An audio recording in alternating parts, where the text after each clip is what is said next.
Mahasiswa kembali demo, minta wali kota hentikan PPKM. Mahasiswa Institut Agama Islam Negeri atau IAIN Ambon kembali menggelar demonstrasi meminta Wali Kota Ambon Risat Lohena PSI menghentikan pemberlakuan pembatasan kegiatan masyarakat atau PPKM di Kota Ambon pada hari Kamis 22 Juli 2021.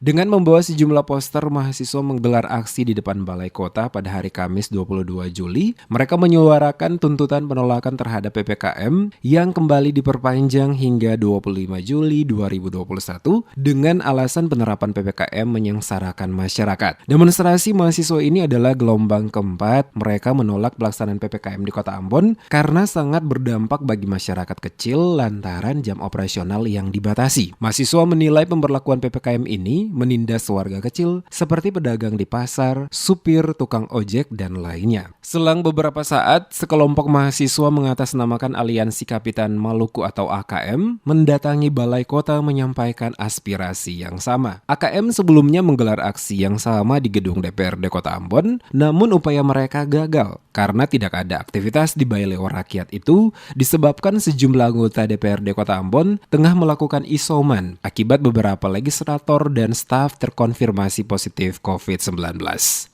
Kami begitu hakul yakin bahwa Bapak Wali Kota ini salah satu putra terbaik Maluku. Namun atas dasar kebijakan ini, maka kami yakin Bapak juga menjadi salah satu pengkhianat masyarakat Maluku Jawa.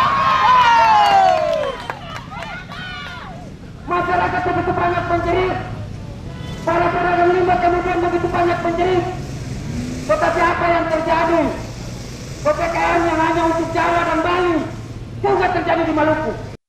Untuk mengamankan jalannya aksi, Kepolisian Resor Kota atau Polresta Pulau Ambon dan Pulau-Pulau Lease menerjunkan sebanyak 125 personil polisi. Puluhan Satpol PP Kota Ambon juga disiagakan mengamankan aksi tersebut. Selain itu, Wali Kota Ambon telah menegaskan PPKM Mikro akan berakhir Minggu 25 Juli 2021 nanti. Selanjutnya PPKM akan dilonggarkan dengan pemberlakuan PPKM level 3. Sebelumnya yang diberitakan aksi demonstrasi oleh mahasiswa telah dilakukan sebanyak 3 kali di depan kantor Wali Kota Ambon, yakni Kamis, Jumat, dan Senin 19 Juli 2021. Aksi demonstrasi pada hari Jumat 16 Juli berakhir ricuh antara mahasiswa dengan aparat yang mengamankan jalannya demonstrasi. Dalam kericuhan itu, puluhan mahasiswa diamankan polisi.